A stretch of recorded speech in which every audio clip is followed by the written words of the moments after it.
Hello, this is Danish Ghani and welcome back to my channel. और आज हम एक पैराग्राफ को ट्रांसलेशन करने जा रहे हैं और इसके साथ साथ इस ट्रांसलेशन में हम सीखेंगे कि वर्ड्स जो हम पैराग्राफ से कैसे हमें निकाल के समझना है और उसको फिर हमें यूज़ कैसे करना है। ठीक है, तो देखिए, सबसे अच्छा तरीका इसका ये होता है कि आप कोई भी पैराग्राफ हो, कोई भी पेज हो, उसको अच्छी तरीके से आपको स्टडी करके उसमें से जो वर्ड्स हैं जो यूज़ हुए हैं, जो कि डिफ़िकल्ट वर्ड्स हैं, उसको तुम्हें आपको निकाल कर और उसको यूज़ करना है। ठीक है, ये सबसे अच्छा तरीका होता है अपनी वोकैबुलरी को अच्छे से कॉन्टेक्स्ट के ज़रिए याद करने का। देखिए, वैसे वोकैबुलरी जो होती हैं आप वैसे भी रट सकते हैं। अगर लिस्ट बना के आपको दे दिया जाए या फिर आप लिस्ट खुद बना लें तो रट सकते हैं, लेकिन उसका जो यूज़ है वो आप सही यूज़ नहीं कर पाएंगे। जैसे कि आपको बॉय और क्लैड, इसमें डिफरेंस क्या है? देखिए, बॉय मीन्स भी लड़का होता है, क्लैड मीन्स भी लड़का होता है, सॉरी लैड मीन्स भी लड़का होता है। ओके, और हाउस मीन्स घर होता है, होम मीन्स भी घर होता है। लेकिन इसमें कॉन्टेक्स्ट के ज़रिए हमें इसका सही तरीका और इसको कैसे हमें यूज़ करना है वो केवल तभी मालूम पड़ सकता है जब हमें उसका कॉन्टेक्स्ट हमें पता होगा। और कॉन्टेक्स्ट जो होता है उसको हमें पता करने के लिए सबसे मेन और इम्पोर्टेंट काम है हमारा स्टडी करना।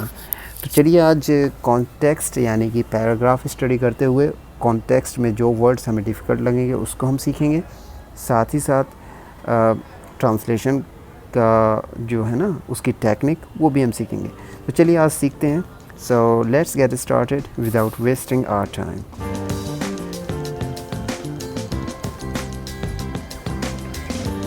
तो नुसैरिया, ये चैप्टर 5 में नुसैरिया एक पार्ट है जिसके बारे में अभी डिस्कस करने वाला है ऑथर। सो क्या बोलता है?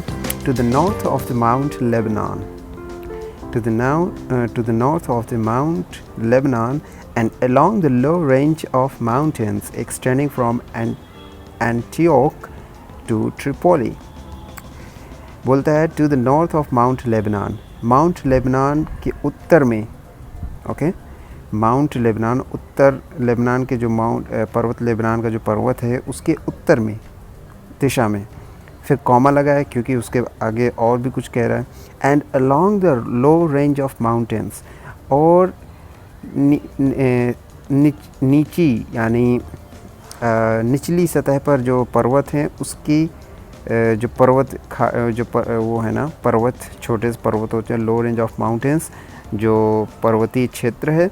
Extending from Antioch to Tripoli, जो कि एक्सटेंडिंग जो विस्तारित है, मतलब लगा हुआ है एंटियोक से ट्रिपोली के बीच में, जितना फैला हुआ है, एक्सटेंडिंग मीन्स फैला हुआ, तो एंटियोक टू ट्रिपोली।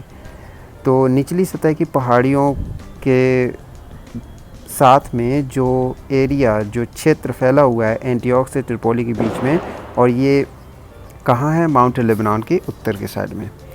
तो and from the Mediterranean on the west, और मेडिटेरियन यानी मेडिटेरियन मध्य प्रदेश यानी मध्य क्षेत्र से, ऑन द वेस्ट पश्चिम की तरफ, to hums on the east पूरब की ओर, live a strange wild bloodthirsty race called in Nusairiyah numbering about 200,000 souls। वो उसके बारे में बता रहा है कि ये जो फैला हुआ क्षेत्र, ये लिव स्ट्रेंज, यहाँ पे कुछ अजीब तरीके के लोग रहते हैं, या फिर ये कुछ अजीब तरीके का ये क्षेत्र है। वाइल्ड है, थोड़ा जंगली टाइप में है। ब्लड थर्स्टी, और मतलब कि ये कह सकते हैं कि खूनी प्यासा है। आप ये भी कह सकते हैं कि जो आदमखोर, ब्लड थर्स्टी रेस, यहाँ पे जो जातियाँ पाई जाती हैं, कॉल्ड नुसैरिया, और ये नुसैरिया जाति पाई जाती है उसको नुसैरिया बोलते हैं। नंबरिंग अबाउट 200,000 सोल्स, यहाँ पे लोग कितने हैं? 200,000 यानी 200,000 के लगभग यहाँ पे लोग रहते हैं। जातियाँ भी पाई जाती हैं, और वो उनका जो पूरा जो फिगर है वो 200,000 का है। यहाँ पे इतने लोग रहते हैं, सोल्स। तो I am just gonna talk about, हम आज सीखेंगे कि देखिए सोल्स, ये हमारा हाईलाइटेड हो गया। इसका जो वो है वर्ड्स की मीनिंग है उसका क्या है, चलिए देखते हैं। Soul, the spiritual or immaterial part of human being or animal regarded as immortal. देखिए इसके कई माने होते हैं, यहाँ पे इसका माना दूसरा होगा. देखिए सोल, अब यहाँ पे मैं आपको कुछ बताना चाहता हूँ जो कि एक टिप्स के रूप में होगा, टिप्स की तरह होगा. आप ये समझिए कि सोल मीन्स, अगर इंडिविजुअली इसका मीनिंग आप देखेंगे तो इंडिविजुअली इसका मीनिंग होता है सोल मीन्स आत्मा, यानी कोई, जैसे कि इसमें अभी बता रहा है, स्पिरिचुअल और material part of a human being और एनिमल, किसी भी चीज़ का या किसी जानवर का स्पिरिचुअल और मटेरियल, जो चीज़ कोई मतलब ख़त्म हो चुकी है, मर चुकी है, जिसका कोई अस्तित्व नहीं है, नो एग्जिस्टेंट, जो मर चुकी है, उसको हम सोल कहते हैं. उसकी जो रूह होती है, रूह को हम सोल कहते हैं. ये इंडिविजुअली मीनिंग होता है. सोल मीन्स होता है आत्मा या रूह. ठीक है. अब यहाँ पे हमारा जो दूसरा मीनिंग है तो वो इस टाइप से होगा कि इमोशनल और इंटेलेक्चुअल एनर्जी और intensity, especially as revealed in a work of art and artistic performance, their interpretations lacked soul. Okay. Quality is good for the soul, last soul. चलिए इसका हम हिंदी मीनिंग देख लेते हैं.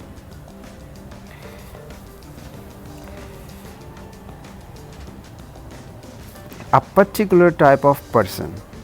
देखिए यहाँ पे ये देखिए, a particular type of person, विशेष प्रकार का व्यक्ति. अब यहाँ पे मैं आपको बताना चाहूँगा, देखिए सोल मीन्स होता है आत्मा, और यहाँ पे है एडजेक्टिव ओल्ड फैशन पे यूज़ किया गया, क्योंकि देखिए जो किताब है ये द वुमेन्स ऑफ अरब, ये भी थोड़ा ओल्ड टाइप की है. दूसरा ओल्ड को खैर छोड़िए, ये हमें कहाँ से पता होगा. मान लीजिए हम पैराग्राफ पढ़ रहे हैं कहीं भी किसी भी चीज़ का, तो हमें क्या पता कि ओल्ड है कि न्यू है, लेकिन हम इसके जो यूज़ है, इसके यूज़ से हम अंदाज़ा लगा सकते हैं कि एडजेक्टिव के यूज़ रूप पे यूज़ हुआ है रूप में, तो इसका मतलब क्या हो सकता है. तो देखिए यहाँ पे एग्जांपल दिया हुआ, she is a kind soul. Okay, वो बहुत ही काइंड सोल, बहुत ही स्पेशल और दयालु व्यक्ति है. ठीक है. तो सोल यहाँ पे आत्मा नहीं हुआ, यहाँ व्यक्ति के रूप में हुआ है. तो a particular type of person. तो चलिए खैर चलते हैं वहीं पे, back to our meaning. About 200,000 souls, यानी कि यहाँ पे विशेष प्रकार के जो रेस है वैसे ही बताया गया, race called Nusairian numbering about 200,000 souls. बहुत ही विशेष प्रकार की जाति रहती है जिसमें से 2000 लोग यहाँ पे रहते हैं. And now for the first time, और अब for the first time in their history coming with in the range of missionary effort. अब इतिहास में पहली बार ऐसा हुआ है कि ये लोग मिशनरी एफर्ट, यानी कि यहाँ पे लोग कुछ जैसे कि सिखाने के लिए, एजुकेट करने के लिए कुछ लोग यहाँ पे गए हैं. तो यहाँ पे भी एजुकेशन जो सिस्टम है वो चालू हो गया. मिशनरी एफ़र्ट, मिशनरी आपका एफ़र्ट ये हो इस टाइप में हो जाता है जैसे कि कोई मिशन बना के कोई चलता है. मान लो कुछ एक ग्रुप हुआ और वो मिशन लेके चला कि हमें वहाँ पे एजुकेट करना है कुछ लोगों को, या फिर किसी गांव में गया वहाँ पे कुछ है, तो मिशनरी बोले जाते हैं उनको. तो यहाँ पे जैसे इंडिया में पहले भी अंग्रेज़ लोगों ने जो हुकूमत की है, अंग्रेज़ लोगों ने जो यहाँ पे राज किया है, राज, तो उसमें क्या हुआ है कि वो मिशनरी टाइप में थे, यानी कि वो यहाँ के लोगों को मिशनरी यानी गाइड भी करते थे एक क्रिश्चियन फेथ के अंतर्गत. तो क्रिश्चियन फेथ को लेकर वो यहाँ पे डीप रूटेड थे कि हर हाल में यहाँ पे लोगों को क्रिश्चियनिटी जगह जगह उन्होंने क्राइस्ट बनाए और चर्च बनाए, और तो इस टाइप से उन्होंने मिशनरी काम किया. तो मिशनरी एफ़र्ट का मतलब ये बोल सकते हैं किसी की पर्टिकुलर चीज़ को लेके उस पर काम करना. चलिए आगे चलते. The Druzes admit women to the Akkal और initiated class but not so the Nusairia. The Druzes admit women to the Akkal और initiated class but not so Nusairia. Druzes, देखिए ड्रूजेस नहीं पता, हम उसको चेक कर देते हैं. A member of a political and religious sect of Islamic origin. देखिए इसका अगर आपको हिंदी चेक करना है, हिंदी भी चेक कर लेंगे, लेकिन it is particularly known in Lebanon और सीरिया में. ये क्या होता है, ड्रूज जो होते हैं इनको ये कह सकते हैं कि इस्लामिक रिलीजन का एक हिस्सा है, उसका एक मेंबर होता है जो पॉलिटिकल होता है, यानी कि राजनीतिक तौर पे या धार्मिक तौर पे जो उसका एक मेंबर है इस्लामिक मिशन का, उसे ड्रूज बोलते हैं। ठीक है, अब इसके हम ये भी देख लेते हैं कि from the Islamic Muslim in the 11th century they are regarded as heretical by the Muslim community at large। ड्रूज militia यानी कि एक तरीके का एक वो है, ग्रुप है जो कि इस्लामिक रिलीजन से कनेक्ट करता है। The Druzes admit women to the Akal और initiate class.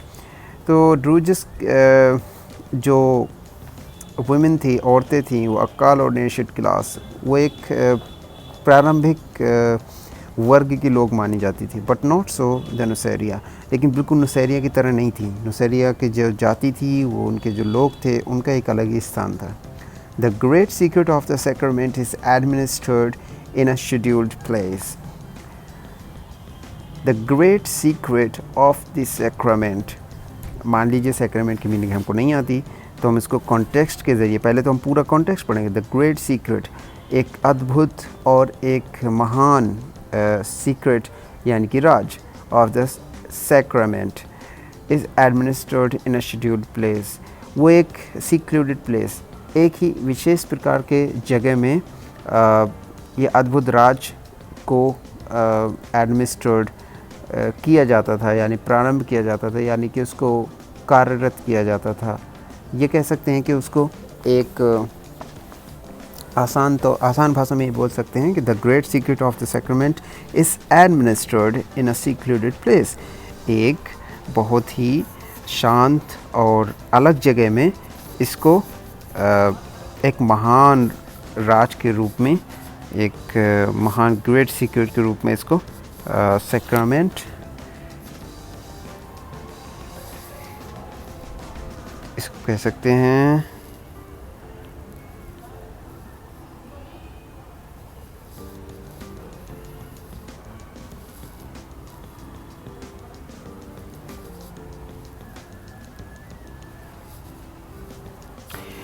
A religious ceremony or ritual regarded as imparting divine grace, such as baptism, Eucharist, and in the Roman Catholic of many Orthodox churches, penance and the anointing of the sick। ये एक तरीके से वो था sacrament, you can say that एक धार्मिक ceremony, यानी कि एक वो थी कल्चर था जिसमें कि लोगों को जैसे कि टीका लगाया जाता है, एक तरीके से मतलब धार्मिक धारणा। ओके, तो ये उस टाइप में the great secret of sacrament administrate, ये बहुत ही अलग जगह में, एक विशेष प्रकार की जगह में इसको प्रारंभ किया जाता था। The women being shut up in the house, उस जगह जो उस घर में आसपास जो भी औरतें होती थी उसको बोला जाता था कि चुप रहो। Being shut up in a house और kept away from the mysteries, या फिर उन्हें बाहर भेज दिया जाता था। Kept away from the mysteries, देखिए kept away from the mysteries of being shut up, ये पूरा सेंटेंस लगा के द वुमेन मिस्ट्रीज़ तक, ये हमारा पूरा पैसिव वॉइस है। ओके, तो ये हमारा पैसिव वॉइस है, the women being shut up, और you can say passive voice.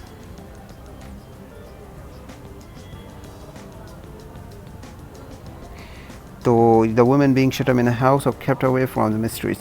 In these assemblies the sheikh reads prayer। अब यहाँ पे जो assemblies थी, जो कि यहाँ पे जो भी जहाँ पे ये काम किया जाता था और यहाँ पे जो इकट्ठा होते थे लोग, उस जगह में जो भी शेख थे, यानी जो मेन धार्मिक नेता थे, वो रीड प्रेयर्स, वो अपनी प्रार्थना किया करते थे। And then all join in cursing Abu Bakr, Umar, Usman, Sheikh Abdul Turkoman and other Christian and others.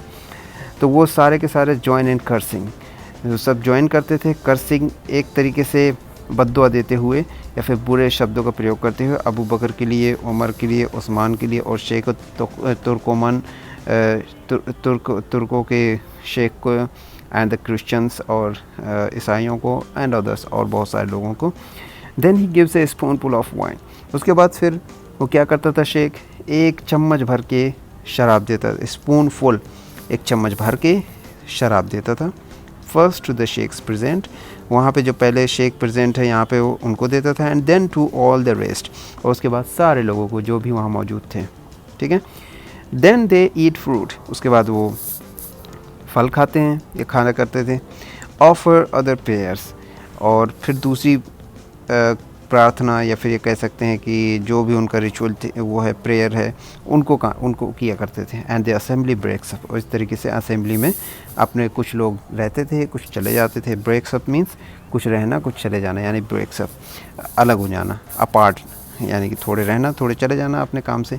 Main जो काम था उनका पहले वो ये था कि उस घर में केवल थोड़ा सा एक जो काम है उसको यानी कि एक तरीके से रिचुअल जो प्रेयर, मेन प्रेयर थी उसको पढ़ना, उसके बाद फिर बाकी प्रेयर पढ़े या ना पढ़े वो चले जाना।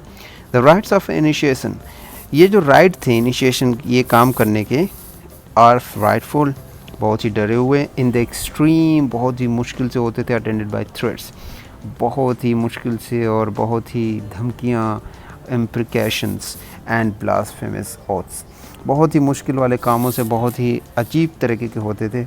इसमें से कुछ बहुत अजीब टाइप की कस्में खाई जाती थीं और अजीब टाइप की धमकियाँ मिलती थीं। कुल मिला के खौफनाक होते थे, बहुत ही भयंकर टाइप में होते थे। अब इम्प्रिकेशंस ये नहीं पता, अब हमें इसको चेक करना है। इम्प्रिकेशंस ए स्पोकन कर्स, यानी कि बद्दुआ। इम्प्रिकेशन, पुश्ड माई अवे थ्रू स्क्रीमिंग इम्प्रिकेशंस, देखिए ये है noun, इम्प्रिकेशंस, इम्प्रिकेशन।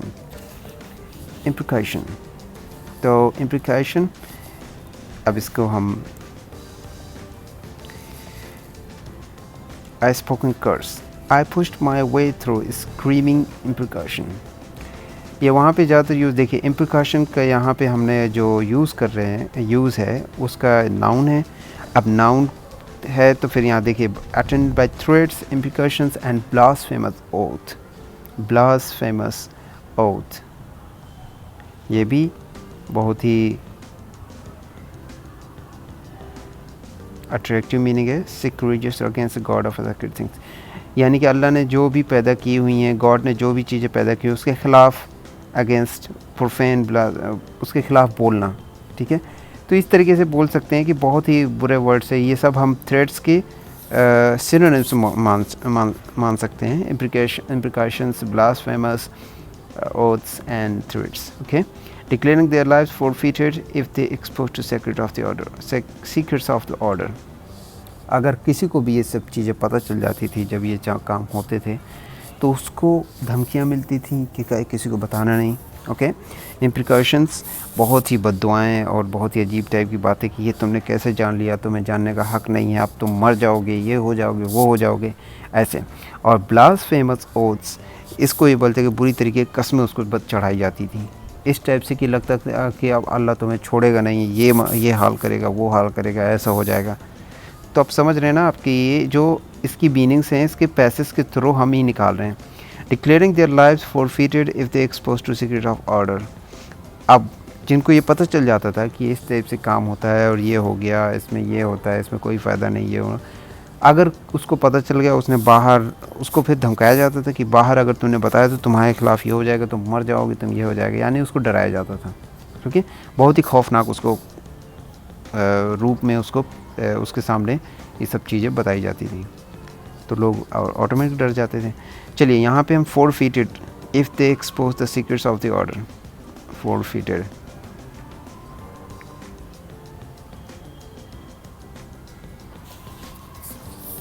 lose or be deprived of property or rights and privilege as a penalty of the wrongdoings। देखिए इसका मतलब ये हुआ कि किसी को काम को गलती से फौरन से कुछ गंवाना, यानी कि उसको ऐसा डराया जाता था जैसे टू लूज समथिंग और have something taken away from you usually because you have done something wrong, उसको डराया जाता था। फॉरफीटेड ये वर्ब है, उसकी ज़िंदगी, उसको बताया जाता कि तुम अगर ये तुमने किसी के सामने बताया तो तुम्हारी ये चीज़ें, तुम इस चीज़ से हाथ धो बैठोगे, ये चीज़ तुम्हारी बिल्कुल तुम्हारे हाथ से चली जाएगी, तुम अपनी जान गंवा बैठोगे, तुम ये वो, तुम्हारे घर में ये हो जाएगा, वो हो जाएगा। कुल मिला के उसको इतना डरा दिया जाता था कि वो उस लायक नहीं रहता था कि किसी को बता सकें। They use given signs of questions, उनको अजीब तरीके के या फिर उनको एक विशेष टाइप के क्वेश्चन और साइन जो चिन्ह हैं वो दिए जाते थे, by which they salute each other and ascertain whether stranger is one of them और नॉट। वो कुछ एक ख़ास तौर पे पहचान रखते थे एक दूसरे से मिलने के लिए, ठीक है। बाय विच, देखिए they use given signs and question, उनके पास एक क्वेश्चन सीक्रेट जो होते थे और साइंस कुछ चिन्ह दिए जाते थे, वो इसलिए दिए जाते थे कि ताकि आप एक दूसरे को पहचान सकें। कहीं भी कोई कोड वर्ड जैसे हम बोल सकते हैं कि कोड वर्ड मिलता था और उनको कोड साइन मिलता था कि जब भी कभी किसी से मिलना हो तो ये दिखाओ और पहचान जाओगे कि तुम्हारी टीम का है कि नहीं है।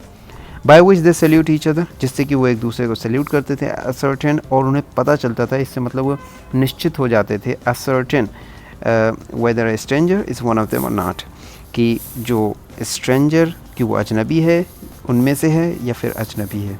ठीक है, यहाँ पे ascertain whether stranger is one of them or not. ascertain weather के साथ और ज़रूर यूज़ होता है, तो weather के बाद थोड़ा dot dot dot sentence use कर सकते हैं और भी यूज़ कर सकते हैं, लाइक weather फिर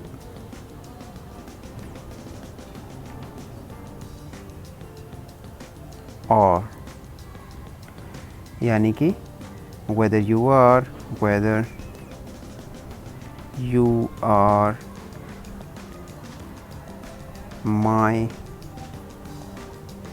my party person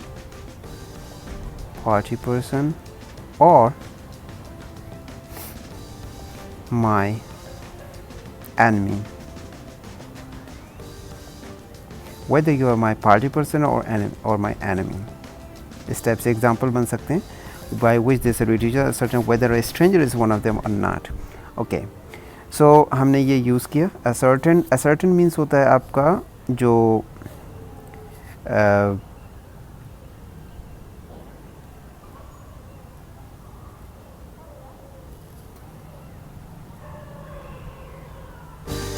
so we have sorted out all the meanings. Now see you again. This is Danish. Have a good day. Have a nice time. Bye bye.